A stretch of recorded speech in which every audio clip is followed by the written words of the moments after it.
नमस्कार, मी श्रुती. नवराष्ट्रामध्ये आपलं स्वागत आहे. खरं तर ठाणे महानगरपालिकेची जी महासभा होती ती अनेक वर्ष स्थगित होती. मात्र आता 20 फेब्रुवारी अर्थात शुक्रवारी ही महासभा आयोजित करण्यात आलेली आहे. तर याच पार्श्वभूमीवर ठाण्याच्या महापौर शर्मिला पिंपळकर यांनी सभागृहाचा आढावा घेतलेला आहे आणि या आढाव्यामध्ये स्वच्छता असू दे, आसन व्यवस्था असू दे, ध्वनी प्रणाली असू दे, याकडे बारकाईने लक्ष दिलेलं आहे. मात्र येत्या काळामध्ये ही बैठक योग्य पद्धतीने पार पडावी असंही त्यांनी सांगितलेलं आहे.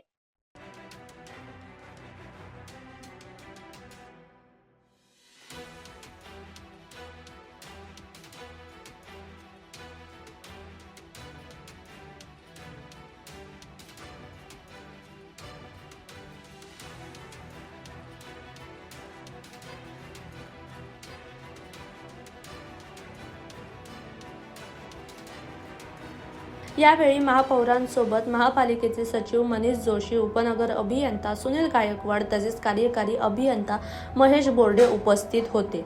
ठाणे महानगरपालिकेत सर्वपक्षीय 131 नगरसेवक निवडून आले असून याशिवाय 10 स्वीकृत सदस्य सभागृहात येणार आहे.